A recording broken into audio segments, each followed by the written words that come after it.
오늘 하나님께서 우리에게 주시는 말씀은 전도서 11장 9절에서 12장 8절까지입니다. 한 절씩 교독하도록 하겠습니다. 청년이여 내 어린 때를 즐거워하며 내 청년의 날들을 마음에 기뻐하여 마음에 원하는 길들과 내 눈이 보는 대로 행하라. 그러나 하나님이 이 모든 일로 말미암아 너를 심판하실 줄 알라. 그런즉 근심이 내 마음에서 떠나게 하며 악이 내 몸에서 물러가게 하라. 어릴 때와 검은 머리의 시절이 다 헛되니라. 너는 청년의 때에 너의 창조주를 기억하라. 곧 곤고한 날이 이르기 전에 나는 아무 낙이 없다고 할 해들이 가깝기 전에 해와 빛과 달과 별들이 어둡기 전에 비 뒤에 구름이 다시 일어나기 전에 그리하라. 그런 날에는 집을 지키는 자들이 떨 것이며 힘 있는 자들이 구부러질 것이며 맷돌질하는 자들이 적음으로 그칠 것이며 창들로 내다보는 자가 어두워질 것이며 길거리 문들이 닫혀질 것이며 맷돌 소리가 적어질 것이며 새 소리로 말미암아 일어날 것이며 음악하는 여자들은 다 쇠하여질 것이며 또한 그런 자들은 높은 곳을 두려워할 것이며 길에서는 놀랄 것이며 살구나무가 꽃이 필 것이며 메뚜기도 짐이 될 것이며 정욕이 그치리니 이는 사람이 자기의 영원한 집으로 돌아가고 조문객들이 거리로 왕래하게 됨이니라. 은줄이 풀리고 금 그릇이 깨지고 항아리가 샘 곁에서 깨지고 바퀴가 우물 위에서 깨지고 흙은 여전히 땅으로 돌아가고 영은 그것을 주신 하나님께로 돌아가기 전에 기억하라. 전도자가 이르되 헛되고 헛되도다. 모든 것이 헛되도다. 아멘. 오늘은 노년이 청년에게 라고 하는 제목으로 전도자의 마지막, 이제 우리가 장장 6개월에 걸쳐서 10월 29일부터 시작해서 오늘 4월의 마지막 주니까요. 6개월에 걸쳐서 살펴보았던 전도서의 마지막 가르침입니다. 오늘 전도자는 자기 인생의 마지막 이 내용을 자기의 후손들 그리고 이후에 저와 여러분 같은 자기의 전도서를 읽게 되는 그 독자들에게 이제 자기의 모든 인생의 마지막 지혜를 나누고 있습니다. 우리는 지난 6개월 동안 전도서를 살펴보면서 전도자가 우리가 살고 있는 이 세상은 어떠한 곳인가 라고 하는 이야기를 우리에게 다양한 관점에서 이야기를 했고요. 또 그 세상 가운데서 우리는 얼마나 한계를 가지고 살아가는 삶인가. 내가 마치 모든 것을 할 수 있는 것 같지만 정작 내가 할 수 있는 것이 아무것도 없다라고 하는 우리의 현실을 그대로 깨닫게 해줬고, 그리고 그 가운데 얼마나 모순이 많은 세상을 살아가는가. 의인이 악인의 벌을 받고 악인이 의인의 상을 받는 이 세상. 내 뜻대로 내가 모든 걸 다 이룬 듯하지만 손을 펴보니 아무것도 남지 않는 그러한 헛된 세상을 우리가 살아간다라고 하는 우리의 현실을 전도자는 여러 측면에서 이야기를 했습니다. 그러나 전도자는 그것 때문에 절망하고 포기하는 것이 아니고 오히려 인간의 한계 속에서 삶의 의미들을 찾아가면서 그리고 그 가운데 행복이 있음을 우리에게 계속 이야기했습니다. 이제 전도자는 자기 인생의 마지막 순간을 맞으면서 오늘 우리가 읽은 본문을 통해서 그의 삶의 모든 지혜를 이제 정리하고 있습니다. 그의 인생을 정리하면서 그가 전하고 싶은 가르침은 청년을 향해 내려가고 있습니다. 죽음을 앞둔 전도자의 마음이 가장 간절히 향하던 곳이 바로 아직 기회가 있고 시간이 있는 청년들이었습니다. 그런데 오늘 전도자가 의미하는 청년과 우리가 생각하는 청년 사이에서는 조금 차이가 있는 듯합니다. 최근에 발의된 청년 기본법을 제가 이렇게 보니까 청년의 정의를 이렇게 해놓았더라고요.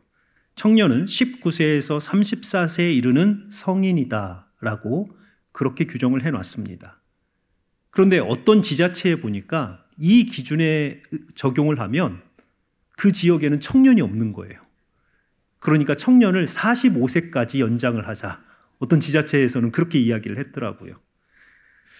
또 최근에는 인터넷에 제가 이렇게 확인을 해보니까 UN이나 WHO에서 그런 발표를 한 적은 없다고 해요.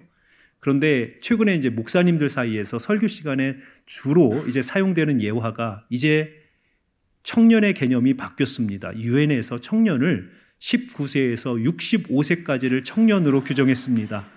뭐 이런 설교 예화가 많이 나오시더라고요.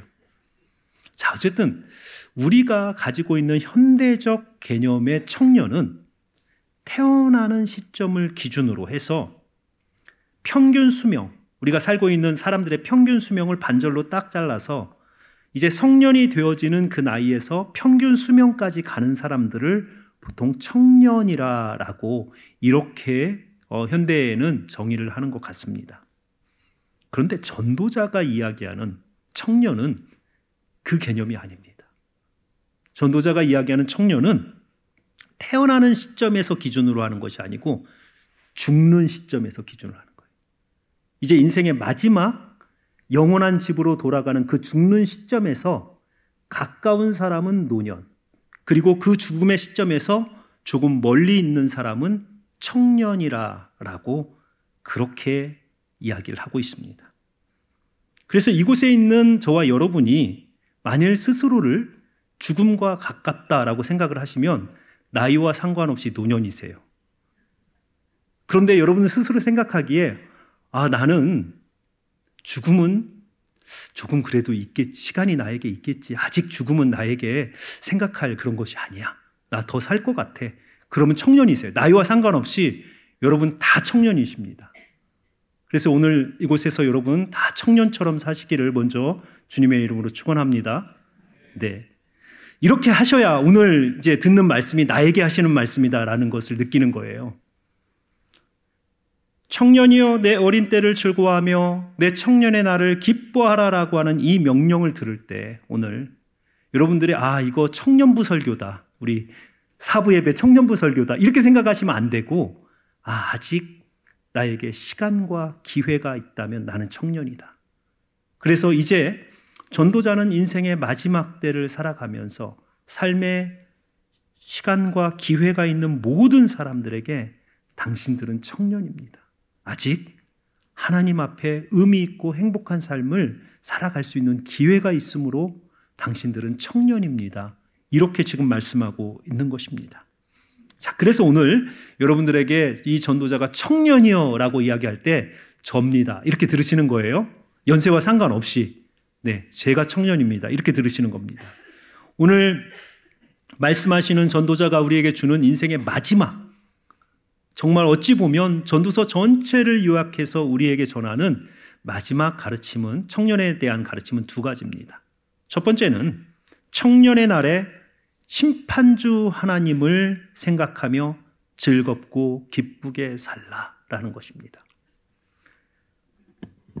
지금까지 전도자는 인생의 모든 모순을 이야기하고 인생에 핍박하는 자에게 힘이 있고 핍박을 당하는 자에게는 눈물밖에 없는 이 세상, 때로는 의인이 악인의 벌을 받고 악인이 의인의 상을 받는 이 세상, 또 때로는 열심히 부지런히 일했는데 인생을 뒤돌아보니 내가 내 손에 쥔 것이 무엇인가, 눈물뿐이로다 라고 한탄하는 이 모순의 세상, 모든 전도자가 발견한 인생의 헛됨이라고 하는 그 세상의 모든 그 일들 가운데 전도자가 대안으로 이야기한 것은, 그러니까 오늘 하루 주님께서 주신 생명의 날에 주께서 주신 것 안에서 먹고 마시고 기쁘고 즐겁게 살면 그것이 곧 행복이니라. 전도자의 이 답변은 일관성 있게 인생은 즐겁고 기쁘게 살라라는 것이었습니다. 자, 오늘 9절에도 보니까요, 동일하게 청년들에게 이야기합니다. 9절 보니까 청년이여 내 어린 때를 즐거워하며 내 청년의 날들을 마음에 즐겁고 기쁘게 살라는 거죠. 마음에 원하는 길들과 내 눈이 보는 대로 행하라. 그러나 하나님이 이 모든 일로 말미암아 너를 심판하실 줄 알라라는 것입니다. 자, 여기서 내 어린 때와 내 청년의 날은 사실 어린 때라고 번역하는 것보다는 내 청년의 때와 내 청년의 날, 혹은 내 젊음의 때와 내 청년의 날, 이렇게 번역하는 게 맞습니다. 모두 이 두 개의 그 단어는 가능성을 가지고 있는 거예요. 그리고 소망이 남아있는 시간. 그러한 시간을 사는 그 지혜가 즐겁고 기쁘게 살아가는 것이다 라고 이야기하는 것입니다. 그리고 이렇게 삶을 즐겁고 기쁘게 살아가는 구체적인 방법으로 전도자가 제시를 한 것이 마음에 원하는 길과 내 눈이 보는 대로 행하라 라고 가르칩니다. 히브리어 원문의 의미는 내 마음의 길을 걸어가고 내 눈이 보이는 대로 살아가라 라고 하는 것입니다. 구약에서 걷다, 살다라고 하는 단어가 서로 혼동해서 사용이 되는 걸 보면 결국 의미는 이거예요. 네 마음에서 어떠한 길이 보이면 그 길을 가. 후회하지 말고 나중에. 내 눈에서 어떤 것이 딱 그 길이 보이면 그 길을 가봐. 이런 뜻이에요. 어찌 보면 상당히 방종에 가까운 그러한 삶을 가르치는 듯합니다. 실제로 그가 2장에서 전도서 2장에서 그의 실패한 삶, 그 삶을 뒤돌아보면서 그의 실패의 원인을 뭐라고 이야기했냐면 2장 10절에 보니까요. 무엇이든지 내 눈이 원하는 것을 내가 금하지 아니하며 무엇이든지 내 마음이 즐거워하는 것을 내가 막지 아니하였으니 그러므로 헛되었다. 이렇게 지금 이야기를 하고 있거든요.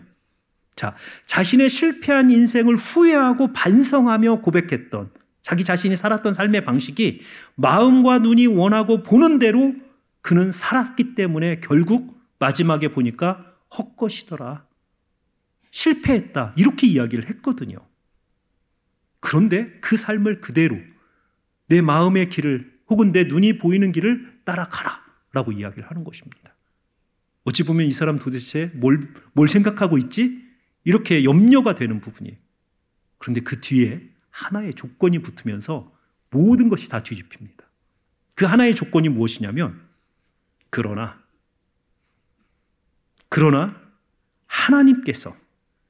하나님이 이 모든 일로 말미암아 너를 심판하실 줄 알라라고 하는 것입니다.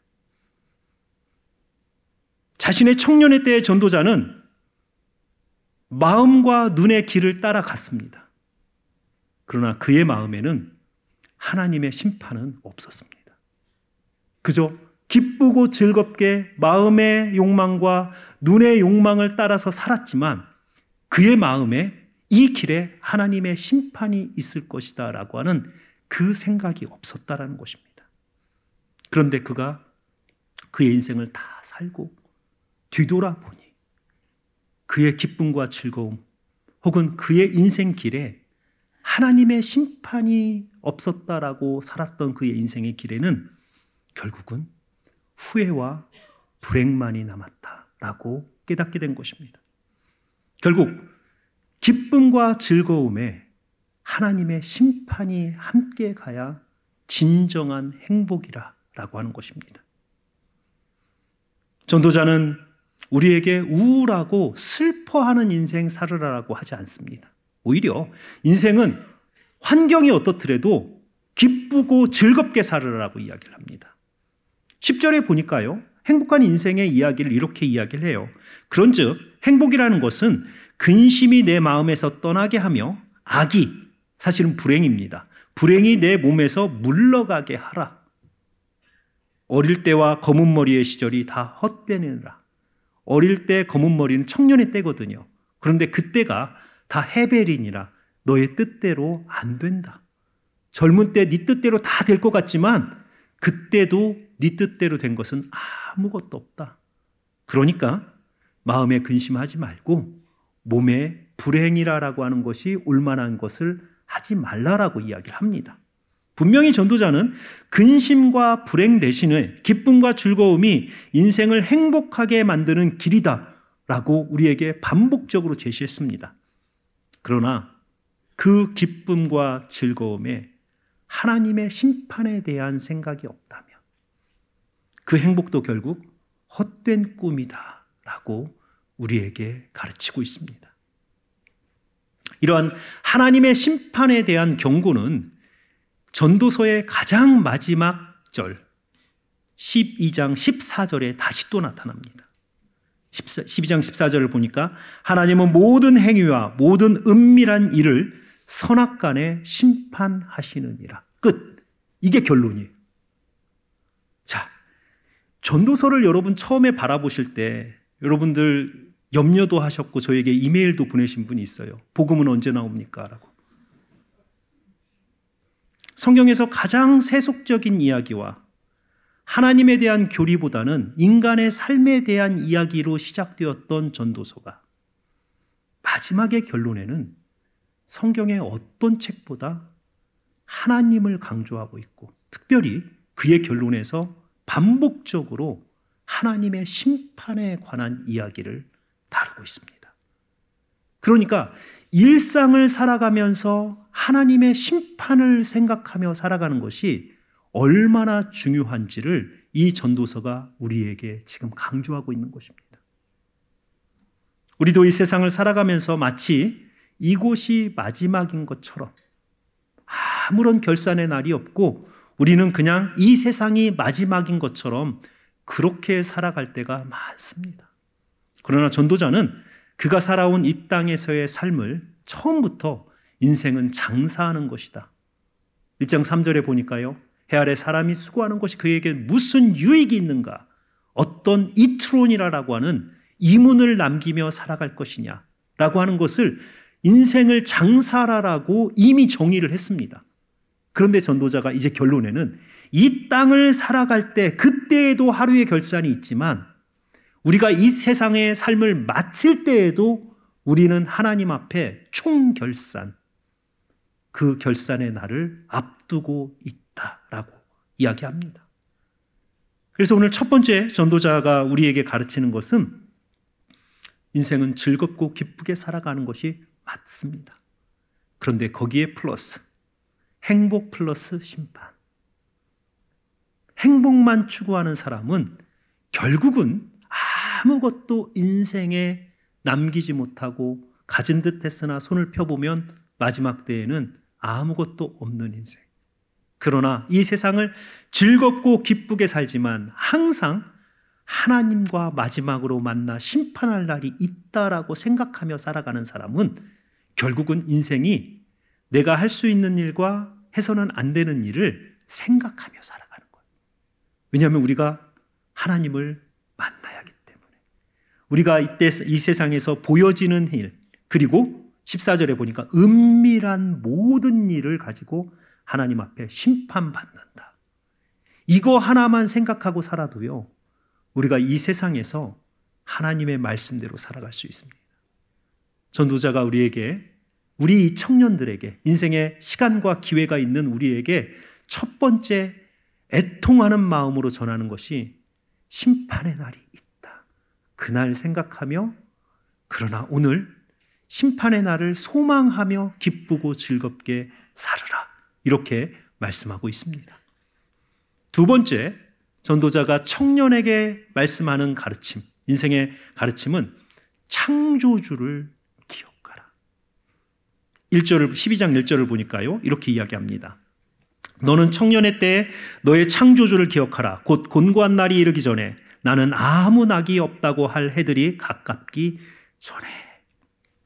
청년을 향한 첫 번째 가르침이 삶의 기쁨과 즐거움과 함께 마지막에 인생을 심판하시는 하나님이 있다라는 것을 생각하며 살으라라고 하는 것이라면, 두 번째 청년을 향한 전도자의 가르침은 인생의 처음과 시작이 되시는 창조주가 너의 인생 가운데 분명히 계시다라고 하는 것을 기억하라라고 하는 것입니다.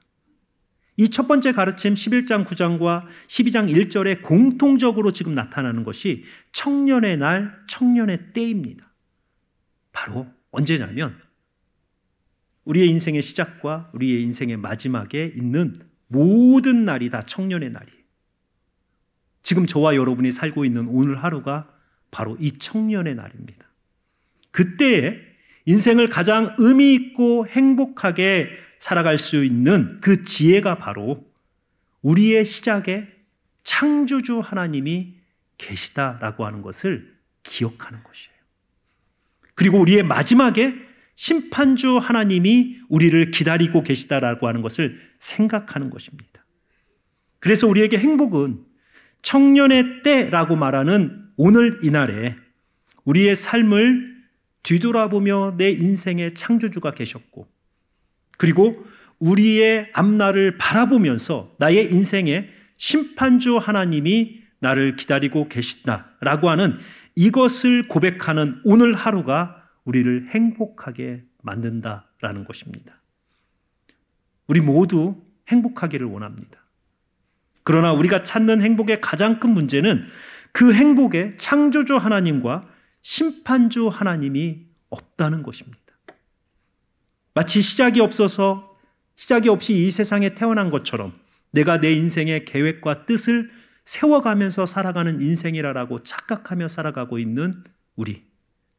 그리고 인생의 끝에는 아무 일도 없을 것이며 우리는 이제 죽음이라는 것으로 인생을 마칠 것이다라고 생각하는 그 착각 속에서 우리는 비록 이 세상에서 즐겁고 기쁘게 살아가지만 결국은 가장 불행한 삶을 살아가고 있다라고 하는 것입니다.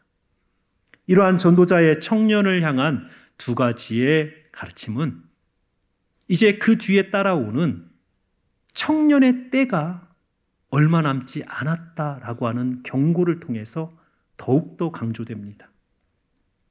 우리는 우리의 세월이 영원할 거라고 생각합니다. 나이와 상관없이 내일이 반드시 올 거라고 생각하고 내년 계획도 세우고 내년 여행 계획 세우신 분들도 있을 거예요. 그런데 어느 누구도 나에게 내년에 이 시절에 내가 건강할 것이다, 내가 살아있을 것이다, 내가 무언가를 할 수 있을 것이다 라고 장담할 수 있는 사람이 한 사람도 없습니다.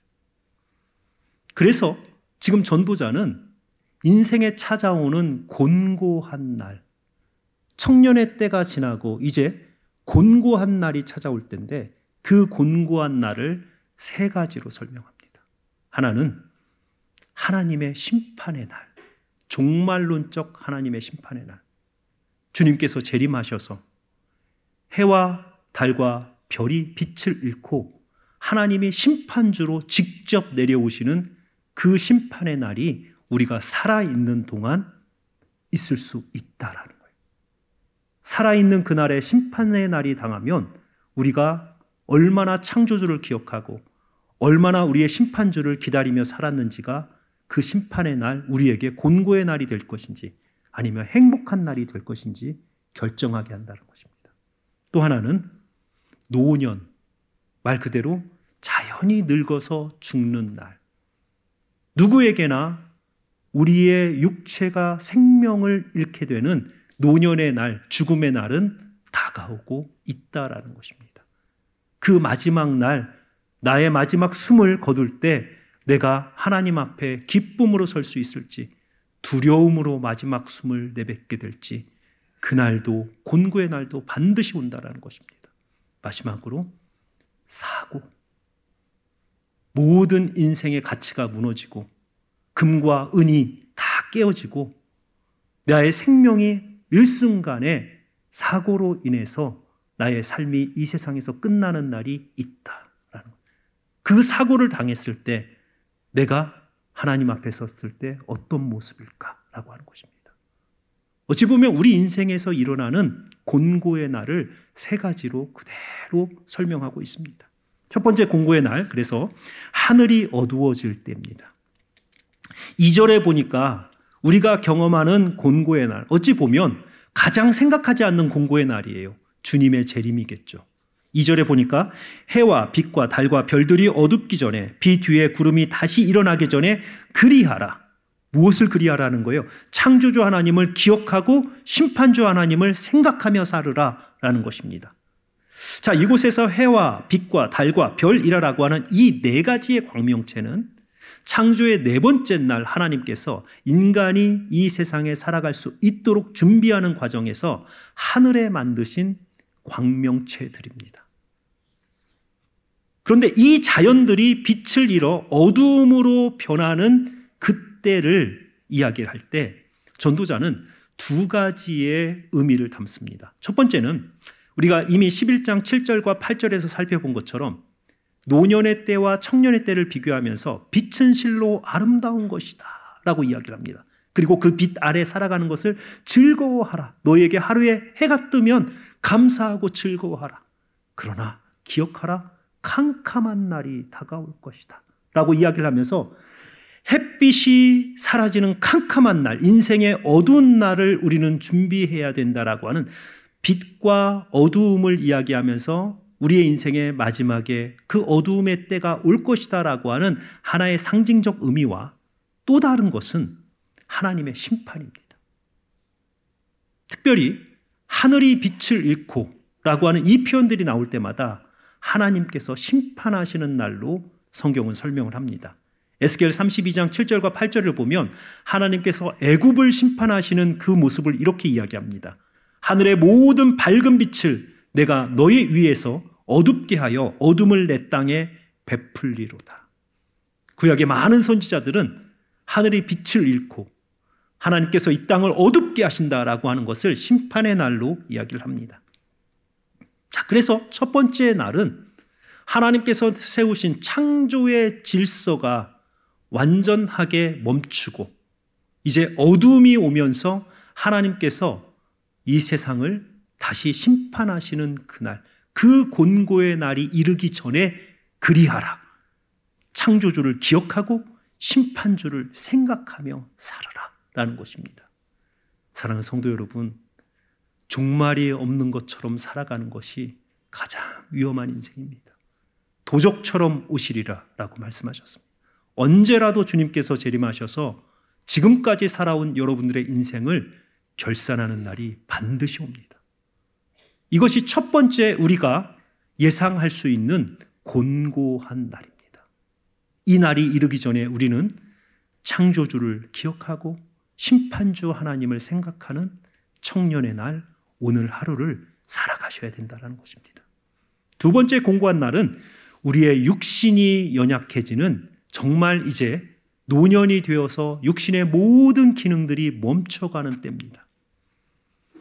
3절을 보니까요, 이러한 노년을 이렇게 설명합니다. 그런 날에는 집을 지키는 자들이 떨 것이며 힘 있는 자들이 구부러질 것이며 맷돌질하는 자들이 적음으로 그칠 것이며 창들로 내다보는 자가 어두워질 것이며. 우리 노년의 육신의 모습을 굉장히 비유적이고 해학적으로 설명합니다.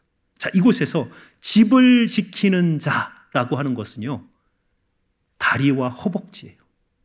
우리 몸을 집이라라고 장막 집이라라고 생각하고 이 집을 지키는 그 자가 버티는 것이 바로 이 다리와 허벅지입니다. 그런데 이것이 어떻게 된대요? 나이가 들면 집을 지키는 자가 떨 것이며. 우리가 나이가 들고 노년이 되면 가장 먼저 빠지는 근육이 다리거든요. 그래서 다리가 이렇게 후들거리는 그 모습 이야기를 합니다. 힘 있는 자가 구부러질 것이며. 성경에서 힘은 항상 손과 연결됩니다. 주의 강한 오른손을 펴사 나를 구원하시고. 그래서 이 팔이 굽어진다라고 하는 것은 힘을 주는 팔과 척추가 이제 나이가 들면서 굽어져서 내 팔이 펴지지도 않고 척추에서 힘이 나오지 않는 그 모습. 결국 나이가 들면서 우리의 힘의 근원인 척추와 팔이 작동을 하지 않는 그런 모습을 이야기를 합니다. 세 번째, 맷돌질 하는 자가 적음으로 그칠 것이며. 맷돌질을 적게 하다 보니까 나중에는 맷돌질 자체를 못하게 되는 거죠. 맷돌질은 큰 곡식이나 거친 곡식을 갈아서 고운 가루를 만드는 거예요. 그럼 무엇을 상징하겠습니까? 치아를 상징합니다.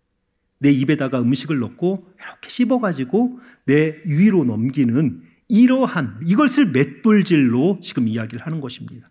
노년이 되어서 이가 다 빠지고 그리고 음식을 씹을 수도 없고 삼킬 수도 없는 그러한 모습을 이야기합니다.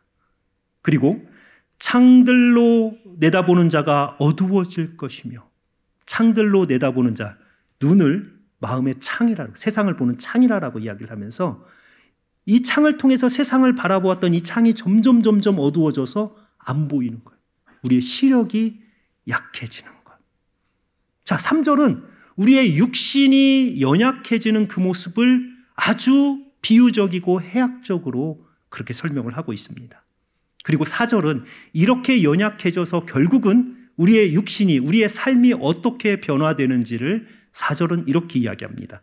길거리 문들이 닫혀질 것이며 맷돌 소리가 적어질 것이며 새 소리로 말미암아 일어날 것이며 음악하는 여자들은 다 쇠하여질 것이며. 굉장히 비유적이어서 이게 도대체 무슨 의미일까 잘 이해가 안 되는데요. 앞에 것과 생각을 해서 우리가 생각을 하면 이게 무슨 말인지가 연결이 됩니다. 길거리 문들이 닫혀질 것이며 라고 하는 것은 창이 닫혀지면서 이제 결국은 문이 닫혀지면서 시력이 이제 어두워지는 것 정도가 아니고 닫혀지는, 안 보이는 거예요. 노년이 되어서 정말 이제 시력이 상실되어져 가는 그 모습.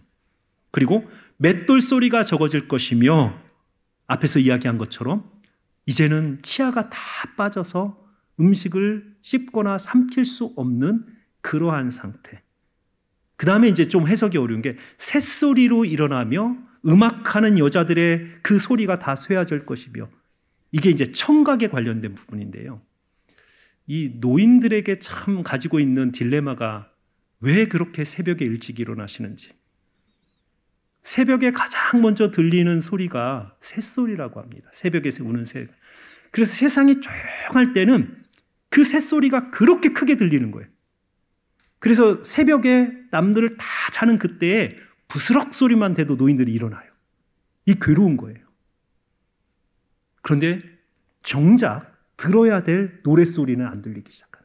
낮이 되어서 이제 사람들의 소리가 많아지면 이제 그렇게 내가 젊어서 잘 들었던 노랫소리도 내 귀에 점점 들리지 않는 청각 상실, 그 모습을 지금 이렇게 이야기를 하고 있습니다. 자, 이렇게 우리 육신의 변화를 가지고 이제는 삶의 변화가 5절에 나타나는 거예요. 5절에 보니까 또한 그런 자들은, 지금 이렇게 육신이 이렇게 연약한 자들은 높은 곳을 두려워할 것이며 길에서는 놀랄 것이며 살구나무가 꽃이 필 것이며 메뚜기도 짐이 될 것이며 정욕이 그치리니 이는 사람이 자기의 영원한 집으로 돌아가고 조문객들이 거리로 왕래하게 됨이니라. 보다도 사실적으로 이제 노년을 이야기를 합니다. 노인들은 계단 오르는 거 내리는 거 참 두려워하십니다. 왜냐하면 다리가 부자연스러우니까. 이게 그냥 현실이에요. 또 길에서 놀랄 것이며, 어떠한 지나가는 사람 빠르게 지나가는 것만 봐도 반사신경이 늦기 때문에 먼저 놀라시는 거예요. 피하지 못하고. 살구나무가 꽃이 필 것이며, 저도 조금씩 피려고 살구나무가 이렇게 머리가 하얘지는, 살구나무 꽃이 보면 머리가 조금씩 하얘지는 거예요. 그런데 또 하나는 얼굴에 이렇게 점점 이렇게 반점들이 나오는 그것까지도, 빨간 그 피부에 하나의 어떤 그 점들이 생기는 것을 살구나무 꽃처럼 또 그렇게 비유를 합니다. 어르신들이 예전에 죽음꽃 핀다고 이렇게 반점들 어르신들 나오면 그랬던 이제 그 모습을 이야기를 하는 겁니다. 메뚜기도 짐이 될 것이며, 뭐 조금만 무거운 거, 내 어깨에 조금만 무거운 거 있어도 힘들고 무겁고, 모든 정욕이 그치고 하고 싶은 것도 없고 먹고 싶은 것도 없고 가고 싶은 것도 없고, 정말 그렇게 모든 정욕이 다 그치리니 바로 그때가 이 사람이 자기의 영원한 집으로 돌아갈 때이가, 이제 죽음이 앞에 왔다는 거예요.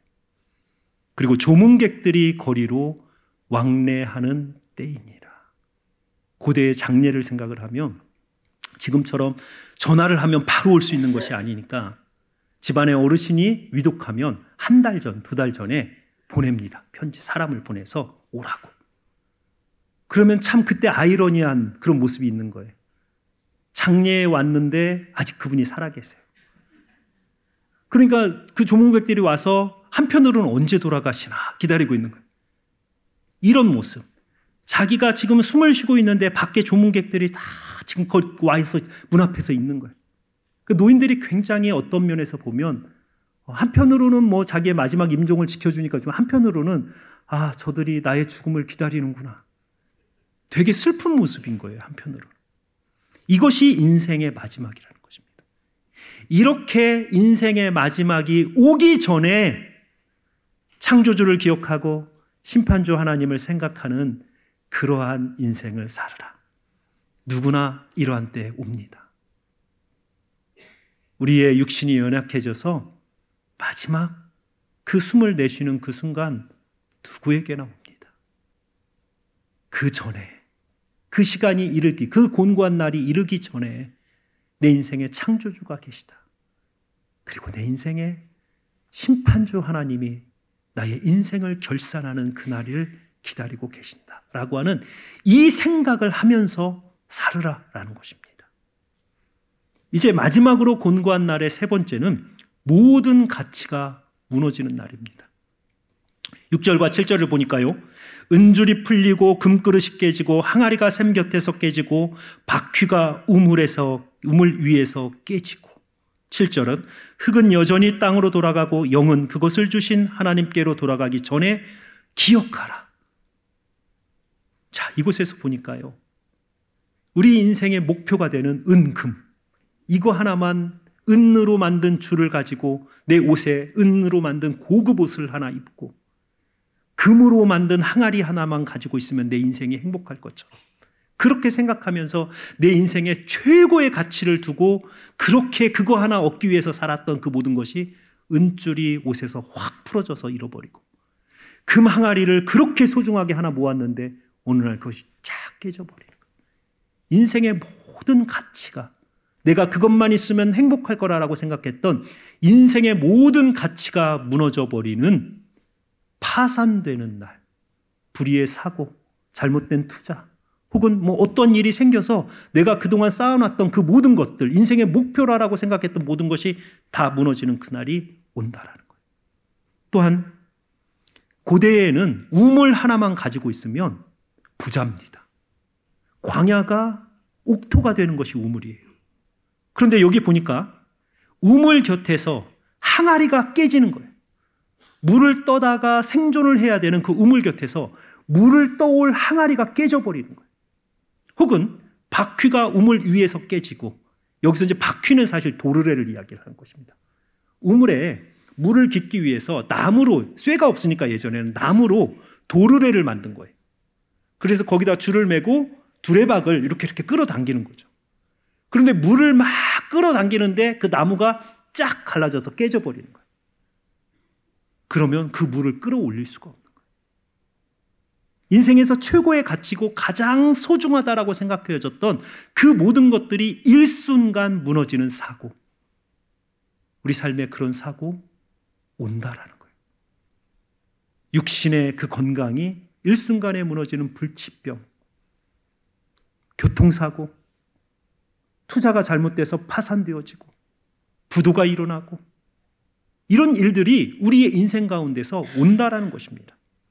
그리고 7절에 보니까요, 그것뿐만 아니고 우리의 생명이 일순간 사고로 인해서 죽을 수 있는 날이 온다는, 7절에 흙은 여전히 땅으로 돌아가고 영은 그것을 주신 하나님께로 돌아가기 전에. 자, 여기서 보면 하나님의 창조는 흙에서 사람을 만들고 사람에게 영을 주어서 하나님께서 사람을 만드셨는데, 이 창조가 역순으로 하나님께서 육신에서 영을 빼가고 그리고 이 육신을 흙으로 만드는 이 사건이 우리가 노쇠했을 때만 일어나는 것이 아니고 일순간에 교통사고와 같이 질병과 같은 일로 인해서 우리 안에 이러한 곤고한 날이 온다라는 것입니다. 오늘 전도자는 그날이 오기 전에 기억하라. 무엇을 기억하라는 거예요? 창조주 하나님께서 나의 삶을 만드셨다.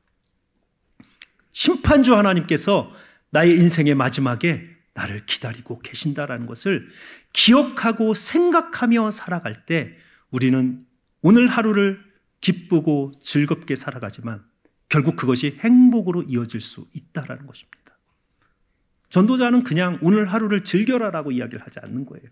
끊임없이 오늘 하루는 기쁘고 즐겁게 살아가야 되지만 한 가지 조건이 필요하다. 행복 플러스 하나님. 하나님이 없는 기쁨과 즐거움은 결국 이 세상에서 무언가 다 이룬 듯하고 다 즐긴 듯하지만 마지막 때에 보면 가장 후회하고 가장 가슴치는 그러한 인생을 살아갈 수밖에 없다라고 하는 것입니다. 전도자가 청년의 때와 곤고한 날을 대조하면서 여전히 우리는 청년의 때라는 것이에요. 아직 곤고한 날이 다가오지 않았다라는 것입니다. 전도자의 입장에서 보면 이제 두 번째 곤고한 날이 그에게 다가온 거죠.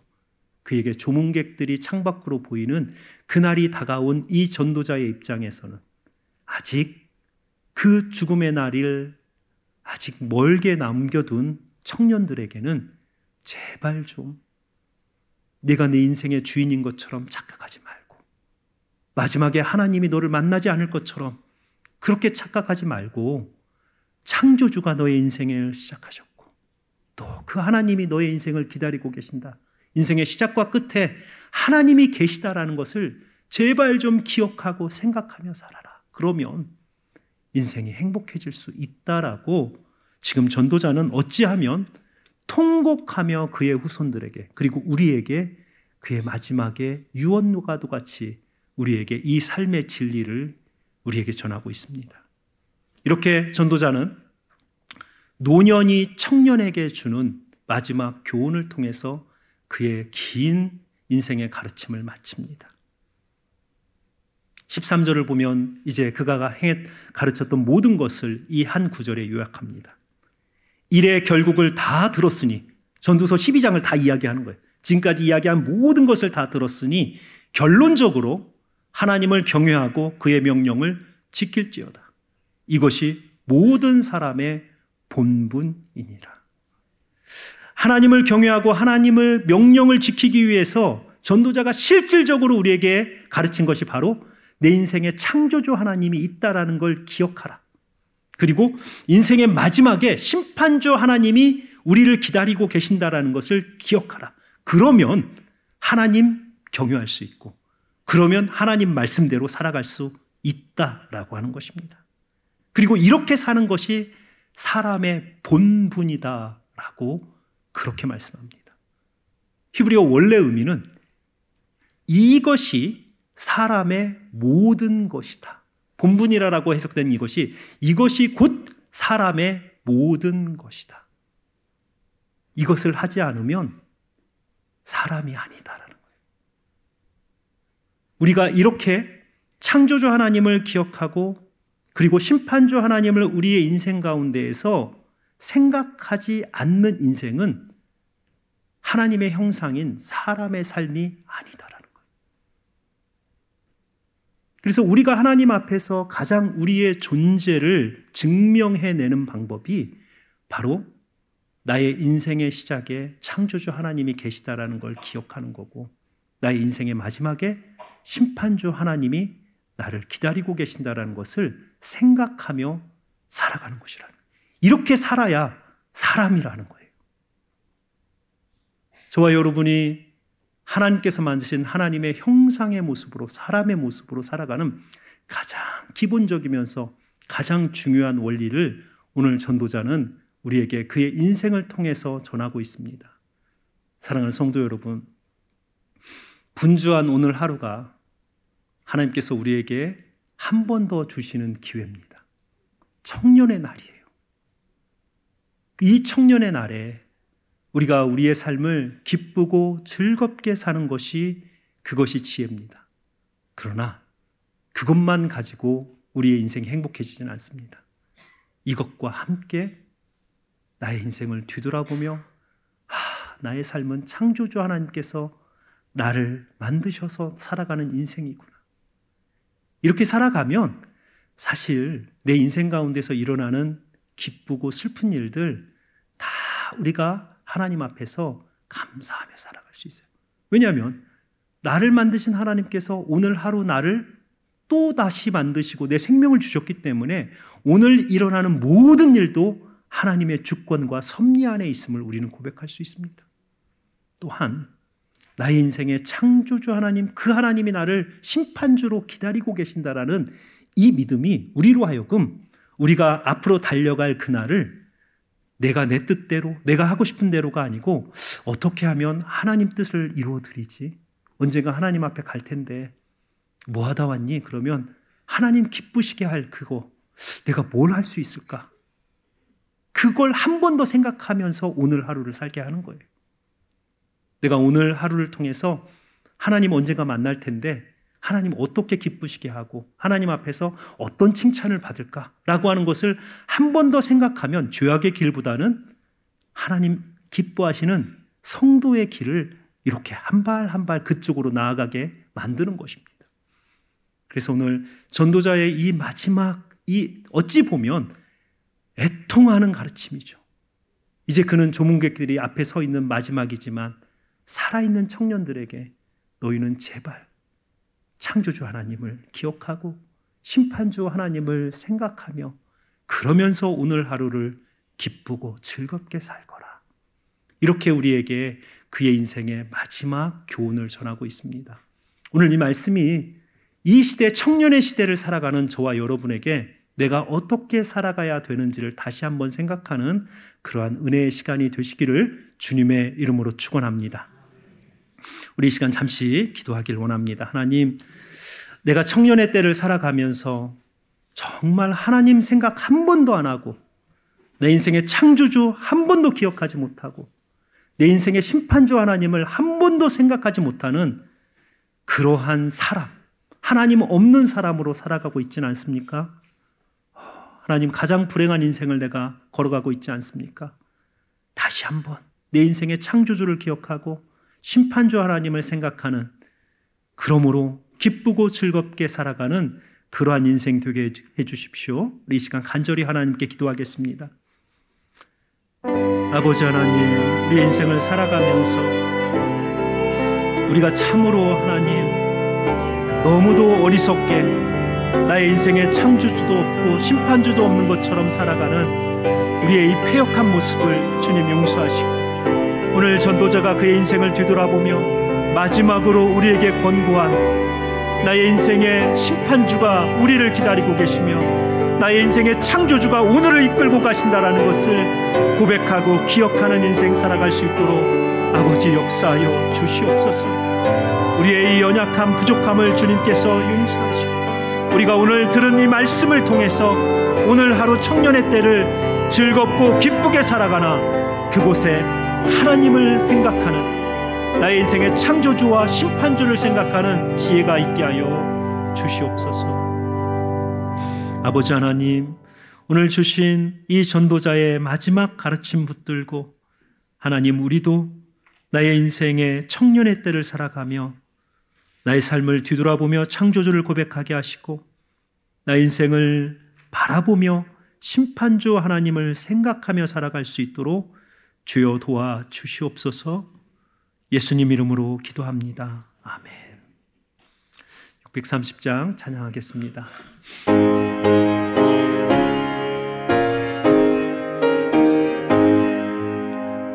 진리와 생명 되신 주, 이 몸을 바치옵니다. 믿음과 소망 사랑에 한 마음 되게 하소서. 아멘. 지금은 주 예수 그리스도의 은혜와 성부 하나님의 감당할 수 없는 사랑하심과 성령 하나님의 내주하심과 교통하심이